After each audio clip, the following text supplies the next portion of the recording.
students, welcome to our channel AU Math Classes।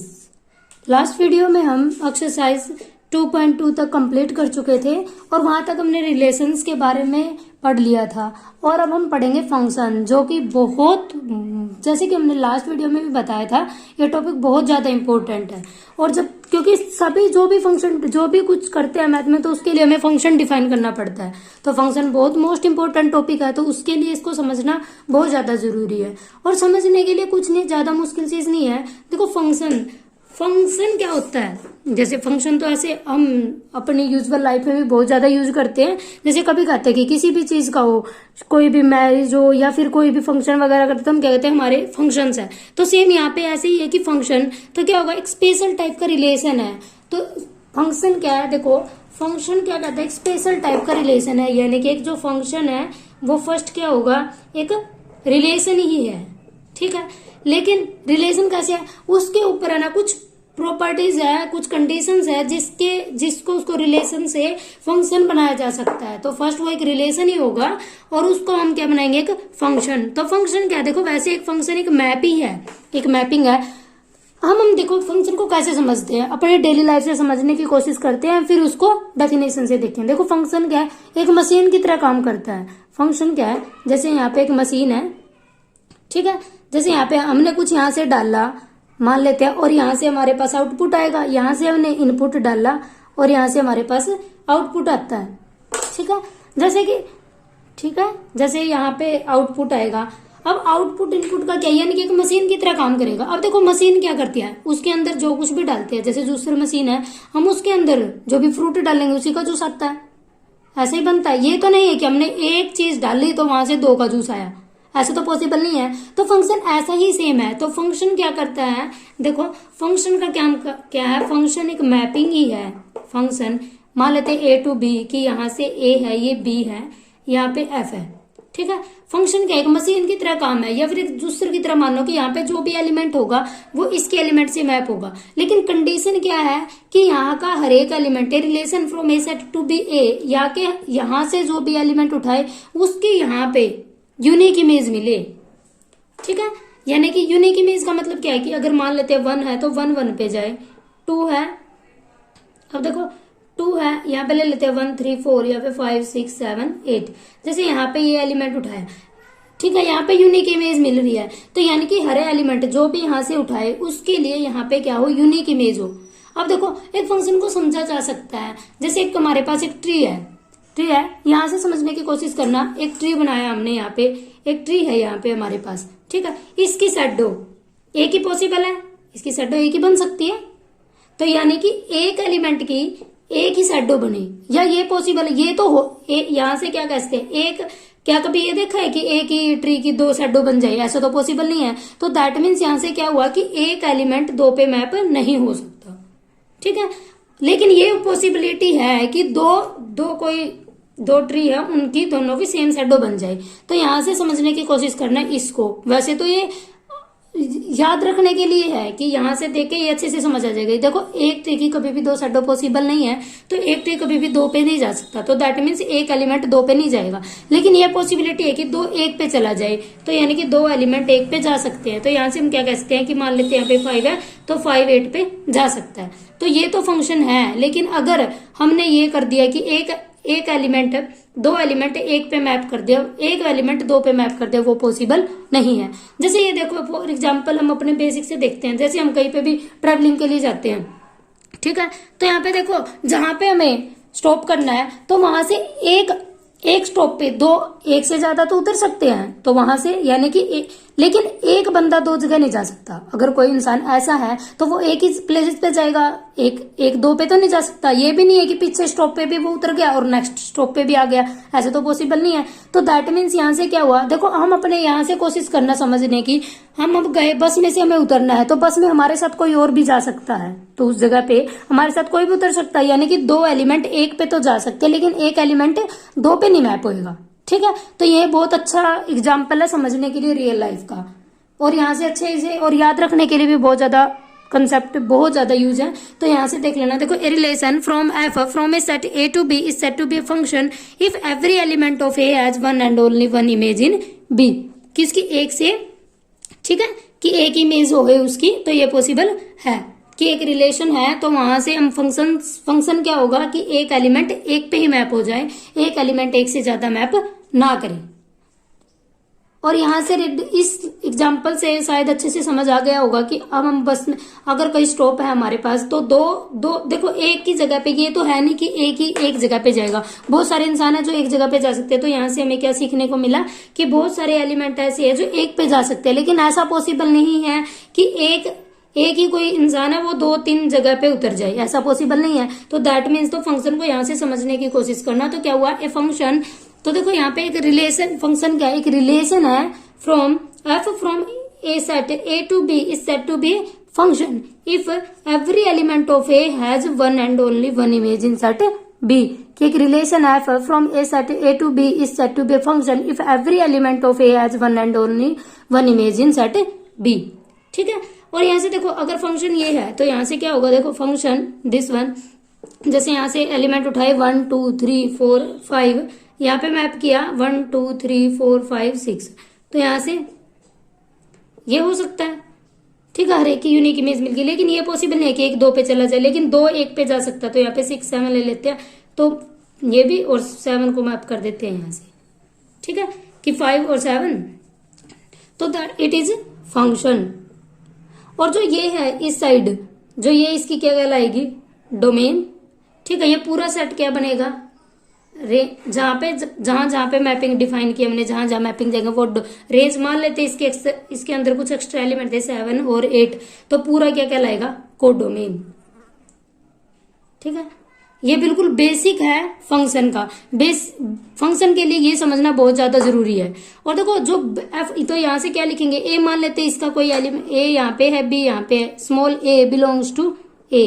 तो यहाँ से क्या होगा कि इसका जो भी मैं यहाँ पे कोई फंक्शन डिफाइन है एफ किसके ऊपर लगा, ए के एलिमेंट पे, जहां पे भी यहाँ लगाएंगे ये एलिमेंट इस पे चला जाएगा। तो क्या होगा, F of A is equal to B. ठीक है, तो यहां से हमारे पास क्या फंक्शन है from A to B and then F of A is equal to B, तो बी इज कॉल्ड, तो बी क्या कहलाएगी, इमेज। ठीक है, तो जो बी है, क्योंकि इसकी यहाँ पे पहुंच गया तो ये इसकी इमेज है, तो बी इज द इमेज। बहुत इंपॉर्टेंट है ये समझना, बी इज द इमेज। ठीक है, B is called the image of A under f, और A is called the pre image, यानी कि pre image. A is called the pre image of B under f के अंदर। ठीक है, तो यहां से हमारे पास क्या सीखने को मिला है कि फंक्शन क्या है, फंक्शन एक मशीन की तरह काम करता है। देखो मशीन से रिलेट करने की कोशिश करना, जैसे जूसर मशीन है, अगर उसके अंदर हमने 2 फ्रूट डाले तो मिक्स होकर एक जूस बन सकता है, लेकिन ऐसा पॉसिबल नहीं है कि 1 फ्रूट डालो उसके 2 जूस बन जाए। ठीक है, तो ये हमारे पास था फंक्शन, और फंक्शन नोटेशन होती है एफ ए टू बी। जैसे यहाँ से मैपिंग ही है, ये फंक्शन क्या है, ए पे लगेगा और बी के एलिमेंट तक हमें पहुंचा देगा। ठीक है, तो ये बहुत इंपॉर्टेंट है, एक बार इसको अच्छे से समझने की कोशिश करना। ठीक है, thank you so much for watching. तो नेक्स्ट हमारे पास है एग्जाम्पल क्या, let N be the set of natural number. N क्या है, set of natural number. The relation R be defined on N such that, R क्या relation define किया गया हमारे पास, एक्स और वाई 2 एलिमेंट है, किस तरीके से इसे किससे रिलेट है, एक्स वाई से कब रिलेट है, जब वाई इज इक्वल हो जाए 2x के। ठीक है, एक्स और Y belongs to natural number की, जो एक्स और वाई है वो नेचुरल नंबर के एलिमेंट हो, ये रिलेशन है हमारे पास आर। तो अब हमें बताना what is the domain, code domain and range of R. Is this relation a function. First हमें रिलेशन गिवन है, तो यहाँ से देखो y is equal to 2x, जो भी x का नंबर लेंगे नेचुरल नंबर का, y उसका डबल देगा। तो अब देखो x की वैल्यू अगर हमने पुट की 1, तो y क्या आएगा 2। जब x की वैल्यू 2 पुट करेंगे तो y की वैल्यू क्या आएगी 4। ठीक है, तो यहां से देखो ये क्या है, इसकी फर्स्ट एलिमेंट होता है इसकी डोमेन, सेकंड एलिमेंट होता है इसकी रेंज। अब देखो रेंज क्या आ रही है, 2 से मल्टीप्लाई होके आएगी हमेशा। जब x की वैल्यू 3 पुट करेंगे तो y की वैल्यू 6। दैट मीन्स जो इसकी रेंज है वो हमेशा एक इवन नंबर आ रही है। तो यहां से हम क्या कहेंगे, जो इसकी कोडोमेन है, देखो इसने डोमेन पूछा, डोमेन क्या है, x किस में से, नेचुरल नंबर में से, यानी कि x तो हम कुछ भी पुट कर सकते हैं नेचुरल नंबर में से। तो हमारे पास क्या आया कि जो डोमेन है, डोमेन क्या है, नेचुरल नंबर। ठीक है, और फिर कोडोमेन, कोडोमेन क्या होता है, पूरा सेट वाई वाला, तो वो भी क्या है, पूरे natural number. But range, range क्या आ रही है कि इवन नंबर, तो क्या आएगा, रेंज इज द सेट, इस set of even number, is the set of, the range is, जो रेंज है क्या हो जाएगी, is the set of even, the range is the set of, set किसका है, इवन का, और कैसे number, natural number, even natural number. ठीक है, तो यहाँ पे हमारे पास जो रेंज क्या आ जाएगी, is the set of the even natural number की। नेक्स्ट हमारे पास है 11th एग्जाम्पल। तो देखो यहाँ पे क्या गिवन है, हमें ये बताना है कि फंक्शन है या नहीं है। अब देखो 2 1 पे है, 3 1 पे, 4 1 पे। देखो 2 1 पे है, 3 कोई है वो भी 1 पे है, लेकिन 4 है वो 2 पे है। ठीक है, अब देखो क्या ये पॉसिबल है कि 2 1 पे चला जाए, ऐसा पॉसिबल है। हमने फंक्शन की डेफिनेशन में क्या किया था कि एक मैप नहीं हो सकता कि 1 2 पे ना जाए, लेकिन 2 1 पे जा सकते हैं। तो ये क्या बन जाएगा, फंक्शन। तो हमसे ये पूछा गया था कि ये फंक्शन है या नहीं, तो यहाँ पे क्या मिला, हर एक एलिमेंट की यूनिक इमेज है। 2 के लिए भी यूनिक 1 है, 3 के लिए भी 1 है और 4 के लिए भी 2 है। तो यहाँ पे ये मत सोचना कि ये यूनिक नहीं है कि 2 के लिए भी 1 है, लेकिन एक खुद एलिमेंट 2 और 3 के लिए तो यूनिक है, 2 के लिए भी यूनिक 1 है और 3 के लिए भी यूनिक 1 है। देखो जो नेक्स्ट हमसे पूछा गया है वो है 2 भी 2 पे मैप है, 2 4 पे मैप, जो एलिमेंट 2 है वो 4 पे मैप है। ठीक है, 2 4 पे मैप है, 3 3 पे मैप है और 4 4 पे मैप है। तो यहां से देखो इसके लिए तो कोई भी इसके लिए तो कोई दिक्कत नहीं है हमारे पास, 3 3 पे 4 4 पे।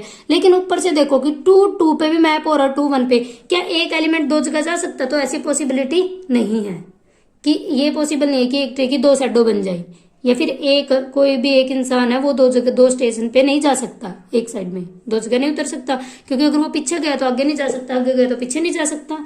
ठीक है, तो यहां से हमारे पास क्या गया, it is not a function. अब देखो नेक्स्ट है 1 2 3 4 5 6। 1 गया 2 पे, 2 गया 3 पे, 3 गया 4 पे, 4 गया 5 पे और 5 गया 6 पे, 6 है 7 पे। अब देखो यहां से बिल्कुल क्लियरली दिख रहा है हमें कि 1 2 पे है, यानी कि हर एक एलिमेंट की यूनिक इमेज है, तो that means it is a function. तो since every element has 1 and only 1 image, तो that means this relation is a function. तो ये रिलेशन क्या बन जाएगा, एक फंक्शन। ठीक है, देखो नेक्स्ट हमारे पास है एक डेफिनेशन गिवन है, रियल वैल्यूड फंक्शन। देखो कि जैसे इसके नाम से ही पता चल रहा है कि रियल हो वैल्यूड फंक्शन, वैसा फंक्शन जिसकी वैल्यू रियल आए। और जो फंक्शन की वैल्यू रियल का मतलब क्या है कि फंक्शन के ऊपर जो एलिमेंट हमने मैप किया जो वैल्यू दे वो रियल हो। दैट मीन्स एक ऐसा फंक्शन जिसकी जो रेंज है, जो रेंज आए वो क्या हो, या तो रियल नंबर हो या फिर रियल नंबर का सबसेट हो। जैसे कि क्योंकि हमें क्या बताना है, रियल वैल्यूड फंक्शन जिसकी जो रेंज है वो कैसी आए, a function which is either R, या तो इसकी आर हो या one of its subset as its range is called a real valued function. ठीक है, और रियल वैल्यूड मतलब रियल वैल्यू आए, लेकिन अगर इसको रियल फंक्शन बोल सकते हैं हम। रियल फंक्शन कब बन जाएगा, जब डोमेन भी और इसकी जो रेंज भी दोनों रियल हो जाए। अगर रेंज रियल है, इसका पता नहीं है, तो क्या बनेगा, रियल वैल्यूड। अगर दोनों रियल है तो फिर क्या बन जाएगा, रियल फंक्शन। ठीक है, देखो नेक्स्ट हमारे पास है 12th। Let n be the set of natural number, define a real valued function f(n) is equal to f(x). देखो f(x) कैसा आएगा, 2x प्लस 1 के साथ। ठीक है, तो यहां से हमसे गिवन है कि 2, तो फंक्शन क्या आएगा, function f(x) is equal to 2x plus 1। तो यहां से वन इमेज निकाले हमें f(1) की, तो f(1) क्या आएगा, x की जगह पे 1 पुट कर देंगे, 2 इंटू 1 2, 2 प्लस 1 3। तो हमसे पूछा गया f(1), f(2), 2 क्या आएगा, 2 इंटू 2 4 और 1 5। ठीक है, ऐसे ही हमें वैल्यू फाइंड आउट करनी है, तो f(3) क्या आ जाएगा, 3 इंटू 2 6 7 और f(5) क्या आ जाएगा, 10 प्लस 1 11। ऐसे अलग अलग वैल्यू फाइंड आउट करनी है। ये तो बहुत ईजी से कर लोगे, सिर्फ x की जगह पे वैल्यू पुट करनी है। ठीक है, तो कंप्लीट करनी थी ये टेबल। अब देखो जो मोस्ट इंपॉर्टेंट है हमारे पास टाइप्स है फंक्शंस की, जो कि इंपॉर्टेंट है क्योंकि बहुत जगह यूज होएगी। और अभी नहीं, जब तक हम मैथ को पूरा पढ़ने की कोशिश करेंगे, एमएससी में आगे, बीएससी एमएससी आगे, +2 जब तक भी कोशिश करेंगे तो फंक्शन बहुत जगह काम आएगा। अब हमारे पास देखो जैसे कि है क्या, आइडेंटिटी फंक्शन। आइडेंटिटी, यानी कि आइडेंटिटी इसके नाम से ही पता चल रहा है कि आइडेंटिटी है इसकी, मतलब जो कुछ भी डाले उसके अंदर वो अपनी आइडेंटिटी को बना के रखे। जैसे कि हम अपने प्लेस पे एक ही हैं तो सेम ऐसे ही एक ही ये अपनी आइडेंटिटी को बना के रखे कि जो कुछ भी पुट करे वही आ जाए। मतलब क्या हुआ कि अगर 1 पुट किया तो 1 आ जाए, 2 पुट किया तो 2 आ जाए, f(3) पुट किया तो मतलब अपनी आइडेंटिटी को बना के रखा, मतलब जो पुट किया इसने कुछ चेंज नहीं किया, बिल्कुल सेम का सेम आया। तो यहाँ से हमारे पास क्या हुआ कि आइडेंटिटी फंक्शन क्या है, f(x) is equal to x. अगर वो r पे डिफाइन है तो for all x belongs to r के लिए, हर एक एलिमेंट के लिए ऐसा हो, ठीक है। इसके तो नेम से ही पता चल रहा है कि आइडेंटिटी, यानी कि अपनी आइडेंटिटी को बना के रखा, मतलब कोई भी चेंज ना करे। तो let r be the set of real number, define the real valued function f r to r y is equal to fx is equal to x for each x belongs to r, such a function is called the identity function।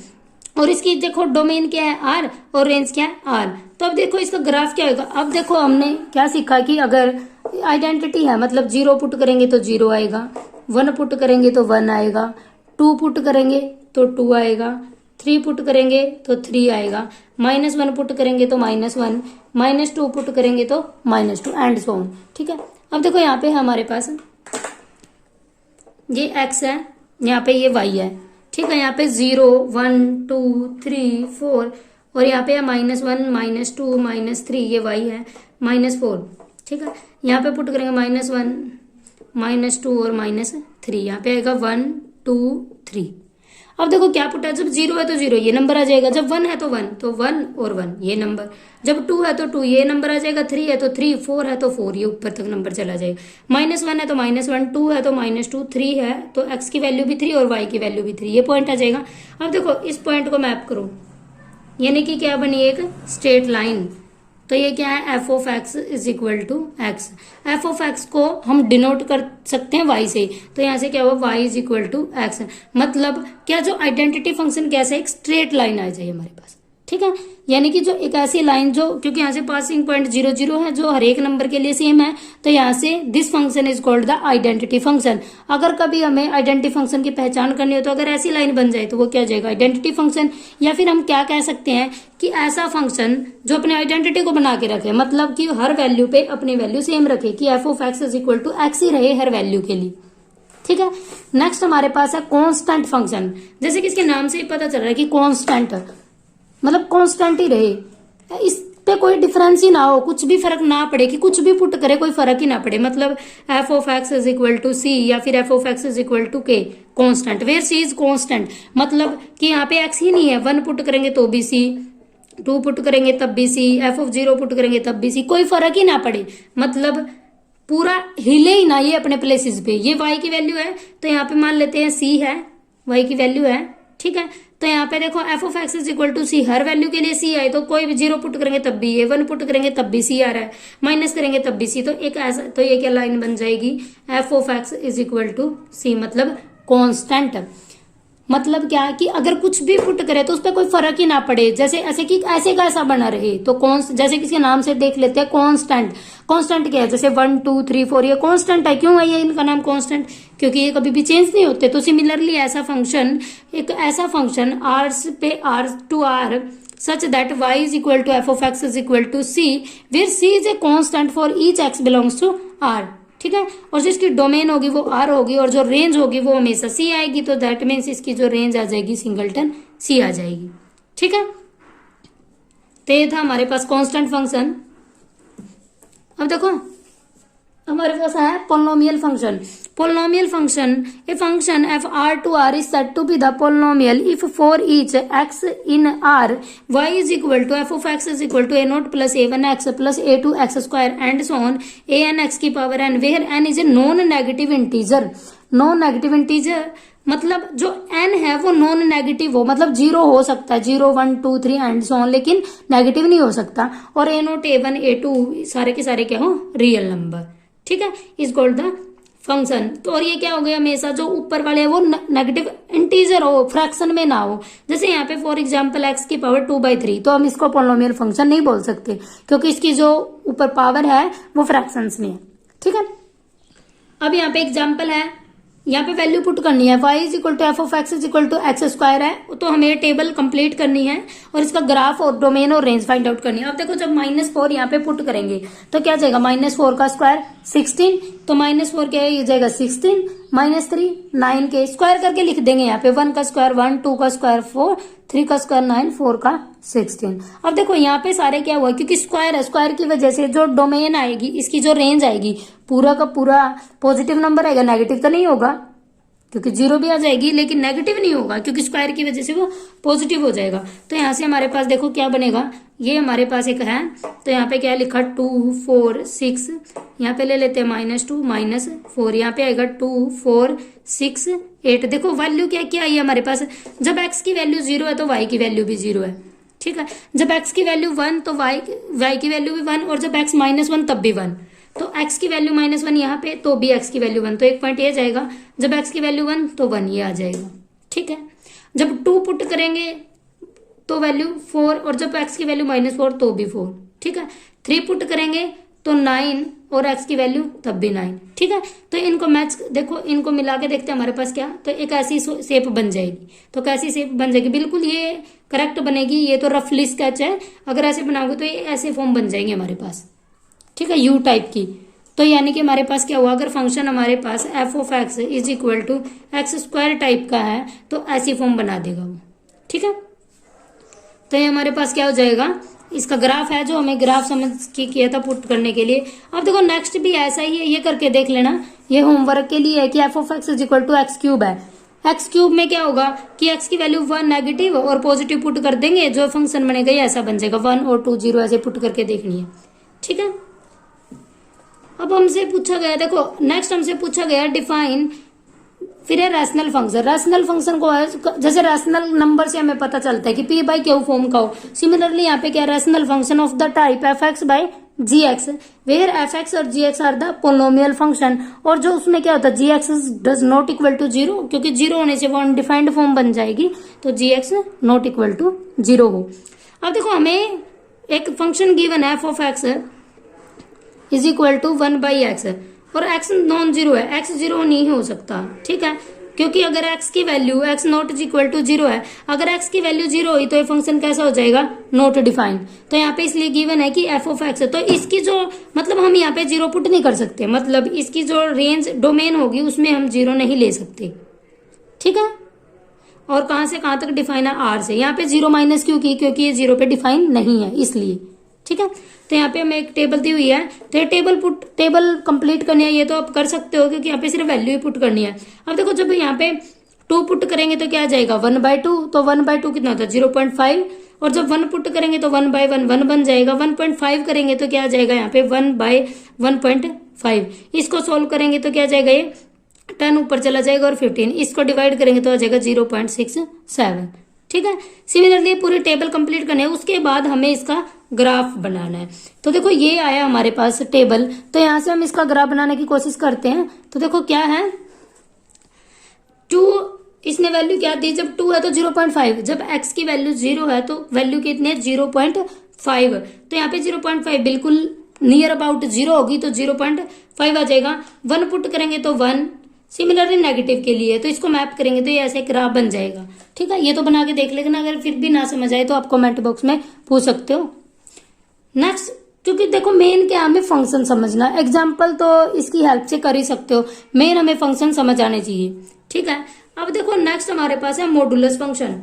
Modulus function बहुत ज्यादा important है और समझने का भी है, क्योंकि बहुत बार यूज होगा ये। मॉडुलस फंक्शन क्या है, देखो मॉडुलस जैसे मोड लगा दे, यानी कि किसी नंबर के आगे मोड लगा दे। देखो मोड क्या करता है, नेगेटिव को भी पॉजिटिव बना देता है। जब हम -1 करते हैं तो इसका मॉडुलस 1 आता है, -2 करते हैं तो इसका मॉडुलस 2 आता है, और 1 का मॉडुलस 1 आता है, 2 का मॉडुलस 2 आता है, 0 का मॉडुलस 0 आता है। तो यहाँ से हमें क्या पता चला कि पॉजिटिव का पॉजिटिव आता है और नेगेटिव को भी पॉजिटिव बना देता है। तो यानी कि हमारे पास क्या हुआ कि जो मॉडुलस फंक्शन है वो हमेशा क्या होगा, पॉजिटिव वैल्यू देगा और 0 के साथ 0 भी देगा। तो यानी कि जो फंक्शन है मॉडुलस फंक्शन वो क्या होगा, नॉन नेगेटिव, मतलब नेगेटिव नहीं हो सकता, पॉजिटिव होगा या फिर 0 फंक्शन देगा। तो फंक्शन को कैसे डिफाइन करते हैं हम, देखो ये हमेशा क्या पॉजिटिव नंबर देगा, यानी कि x देगा मतलब एफ ऑफ वन, जब वन पुट करते हैं मॉडुलस के अंदर तो वन देता, सेम नंबर देता है, लेकिन कब, जब X greater than equal to 0। लेकिन अगर लेस देन 0 पुट करे तो ये क्या कर देता है, उसके आगे नेगेटिव लगा देता है। क्यों? क्योंकि देखो जब हमने -1 पुट करने की कोशिश की तो इसने क्या किया, -1 कर दिया। तो यहाँ से हम ये भी तो कह सकते हैं कि -1 और -1 1 बना, ये भी तो हो सकता है कि ये ऐसे बन गया। तो ठीक है, तो इसने क्या किया कि जब फंक्शन हमारे पास पॉजिटिव था तो उसने वैल्यू एक्स दी, और जब नेगेटिव था तो उसने वैल्यू नेगेटिव दी। ठीक है, तो अब हम इसको ग्राफिकली समझने की कोशिश करते हैं। देखो क्या है, ऐसे हमारे पास है, अब देखो पॉजिटिव नंबर है, जैसे यहाँ पे 2 है, 4 है, 6 है, यहाँ पे 2 है, 4 है, -6 है, -4 और -2, यहाँ पे 2, 4 और 6। ये क्या करता है, देखो 1 पुट करेंगे, 0 पुट करेंगे 0 आएगा, 1 पुट करेंगे तो भी 1 आएगा। तो यहां से देखो -1 है, अगर माइनस पुट करेंगे नेगेटिव की जगह +1 कर देगा ये। ठीक है, सिमिलरली क्या करेंगे, जो जो भी नेगेटिव है उनका पॉजिटिव बना देगा। 2 पुट करेंगे तो सेम 2 आएगा, नेगेटिव करेंगे तो 2। तो यहां से हमारे पास एक ऐसे फॉर्म बन जाएगी। तो ये बिल्कुल समझने की चीज है और बहुत बहुत ज्यादा इंपॉर्टेंट है, मोस्ट इंपॉर्टेंट है। मॉडुलस फंक्शन क्या करता है कि पॉजिटिव को तो पॉजिटिव ही रहने देता है, लेकिन नेगेटिव को भी पॉजिटिव बना देता है। ठीक है, और ये फर्स्ट किसका हो जाएगा, ग्राफ मॉडुलस फंक्शन का। ठीक है, नेक्स्ट हमारे पास आता है एक सिग्नम फंक्शन। सिग्नम फंक्शन क्या, देखो the function F R to R से आर पे डिफाइन है, और कैसे, F of x is equal to, कब ये याद रखने का, 1 आएगा जब एक्स 0 से बड़ा हो, और एक्स इज इक्वल टू 0 आएगा जब एक्स की वैल्यू 0 हो, और -1 आएगा जब एक्स की वैल्यू नेगेटिव हो। ठीक है, अब देखो यहां से हमें कैसे पता चल रहा है, देखो एक्स की वैल्यू 0 है तो 0 आएगा, मतलब एक्स इज इक्वल टू 0, मतलब ये एक्स इज इक्वल टू 0, मतलब एक्स 0 कब होता है, this one is equal to 0, तो ये वाली वैल्यू आ जाएगी। साथ में हमसे पूछा गया एक्स नेगेटिव है, जब एक्स नेगेटिव है तो वाई की वैल्यू -1 और 1, जब एक्स पॉजिटिव है मतलब इस साइड पॉजिटिव है तो एक्स की वैल्यू 1, मतलब 1 के लिए भी 1, 2 के लिए भी 1, 3 के लिए भी 1, तो ये बन जाएगा। यहां से हमें क्या पता चल रहा है कि कोई भी नेगेटिव वैल्यू ले लो सबके लिए -1 आएगा, तो -1 के लिए -1, -2 के लिए भी 1, -3 के लिए भी 1, -1, तो इसको ऐसे मैप कर देंगे। तो सिग्नम फंक्शन क्या बना, देखो जैसे ब्रेक सा लगा हुआ है कि यहां से स्टार्ट किया दिस वन, फिर 0, फिर दिस, तो जो भी फंक्शन इस टाइप का होगा उसको क्या बोलते हैं हम, सिग्नम फंक्शन। ठीक है, और सिग्नम फंक्शन को डिनोट करते हैं मॉडुलस फंक्शन बाय एक्स। ठीक है, और एक्स क्या हो, नॉन जीरो, क्योंकि अगर एक्स 0 हुआ तो डिवाइड नहीं कर सकते, और ये 0 आ जाएगा जब एक्स की वैल्यू 0 है। ठीक है, अब सबसे इंपॉर्टेंट आता ग्रेटेस्ट इंटीजर फंक्शन।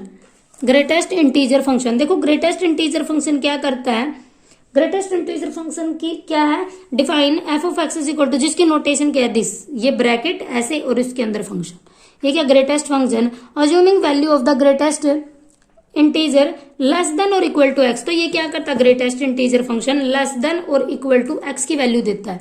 तो अब हमें समझना है कि ये कब तो इक्वल वैल्यू देगा, कब लेस देन देगा। अब देखो इसको एक बार डेफिनेशन की बजाय ऐसे समझने की कोशिश करो, ये हमारे पास रियल लाइन है, तो यहाँ पे 0 है, यहाँ पे 1 है, यहाँ पे 2 है, यहाँ पे 3 है, यहाँ पे -1 है, यहाँ पे -2 है। ठीक है, अब देखो ग्रेटेस्ट इंटीजर फंक्शन तो क्या करेगा, अगर इसके अंदर हम इंटीजर वैल्यू पुट करें, 1 पुट करेंगे तो ये सेम नंबर देगा, 2 पुट करेंगे तो भी 2 वैल्यू देगा, 3 पुट करेंगे तो भी 3 वैल्यू देगा।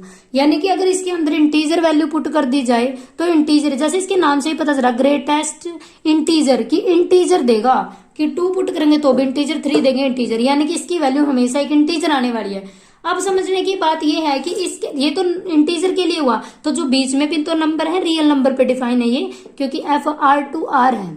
ठीक है, define by F of x is equal to this, तो यहाँ पे क्या होगा, एक्स जो भी इंटीजर नंबर लेंगे तो यहाँ पे हमारे पास क्या आ जाएगा, मान लेते हैं 0.5 है, तो हमने क्या किया, इसके अंदर 0.5 पुट करने की कोशिश की। अब देखो हमें ये पता है कि इंटीजर नंबर देने वाला है, कि इसकी जो रेंज होगी वो इंटीजर नंबर आएगी, लेकिन अगर इंटीजर नंबर आएगी तो अब इंटीजर आएगा क्या, कि इसका देखो इंटीजर 2 पॉसिबल है, 0.5 के पास 0 भी है और 1 भी है। अब हमें क्या करना है, इसका मेन बात क्या है, इसका जैसे कि इसका नाम ग्रेटेस्ट इंटीजर है, तो ये क्या करेगा, बैक वाली वैल्यू देगा, मतलब पीछे जाएगा। 0.5 यहाँ पे है तो पीछे जाएगा, एक पीछे जो भी इंटीजर इसको मिल जाएगा वही वैल्यू ले लेगा। अब देखो 0.5 ये है, ये नहीं कि आगे जाएगा, बैक जाएगा, बैक में जो भी इंटीजर मिला है इसको सबसे पहले वही ले लेगा। जैसे यहाँ पे है 0 तो 0.5 का इंटीजर क्या आ जाएगा 0, और जब x is equal to 0 put करेंगे तो भी 0, तो दैट मीन्स क्या हुआ, देखो 1 से छोटे जितने भी होंगे 0.99 पुट करेंगे 0.999, उससे बैक की इंटीजर क्या है 0, तो वो भी वैल्यू 0 आएगी। तो यहां से हमें क्या पता चला कि 0 और 1 के बीच में जो भी हमने वैल्यू पुट करने की कोशिश की उसकी वैल्यू हमेशा 0 आएगी। तो फंक्शन क्या होगा 0 कब, जब -1 और 1 से लेस है, ठीक है, 0 से 0 की भी वैल्यू और उससे बड़े और 1 से छोटे के लिए हमेशा ही वैल्यू 0 देगा। अब देखो नेगेटिव को समझने की कोशिश करते हैं। अब मान लेते हैं यहाँ पे कोई नेगेटिव नंबर है, ठीक है। अब देखो नेगेटिव नंबर है तो क्या आएगा, ये -1, यहाँ पे -2.5, तो यहाँ पे क्या आएगा 2.5 ले लेते हैं नेगेटिव का। अब देखो -2.5 पुट करने की कोशिश करते हैं हम, क्या आ जाएगा -2.5 का ग्रेटेस्ट इंटीजर क्या होगा 2.5 का ग्रेटेस्ट इंटीजर का मतलब क्या है कि -2.5 से जो भी उसके बैक साइड में इंटीजर आएगा वही नंबर ले लेगा। इसके बैक साइड मतलब इस साइड चलेंगे, बैक उस साइड नहीं इस साइड, तो इससे छोटा कौन सा इंटीजर मिल रहा है -3, तो इसकी वैल्यू क्या आ जाएगी -3। ऐसे हमें देखना है। तो यहां से हमें क्या पता चला कि अगर फंक्शन की वैल्यू देखो यहां से अगर -1 कब होगी, जब -1 और 0 के बीच में होगा, और फंक्शन की वैल्यू 1 आ जाएगी कब, जब 1 और 2 के बीच में होगा। तो ऐसा नंबर, तो यहाँ से मतलब जो इसकी लोअर लिमिट होगी, लोअर से स्टार्ट करेंगे वही इसकी वैल्यू हो जाएगी। ये बहुत समझने की चीज है, छोटी छोटी, ये वैसे लग रहा है कि लेकिन आगे जाके बहुत बड़ा रोल प्ले करती है, क्योंकि बहुत ज्यादा यूज है इन चीजों का। और हमसे बार बार यही फंक्शन पूछा जाता, +2 में भी सेम है कि यहाँ पे नंबर ऐसा है तो इसका ग्रेटेस्ट इंटीजर क्या होगा, सेम यहीं पे भी ऐसा ही है कि यहाँ पे जो भी वैल्यू पुट करेंगे उससे छोटा जो भी ग्रेटेस्ट इंटीजर होगा वो उसका ग्रेटेस्ट इंटीजर बन जाएगा, ठीक है। तो यहाँ तक हमारे फंक्शन कंप्लीट हो जाते हैं कि कितने टाइप थे। तो आप एक बार अच्छे से यहाँ से देख लेना, क्योंकि ये समझ आएगा तभी एक्सरसाइज करने का कोई फायदा है, वरना तो ऐसे कोई फायदा नहीं एक्सरसाइज करने का। तो फर्स्ट आप ये वीडियो देख लेना अच्छे से, अगर कुछ फिर भी ना समझ आए तो एक बार कमेंट बॉक्स में बता देना, मैं दोबारा से रिपीट कर दूंगी, ठीक है। Thank you so much for watching.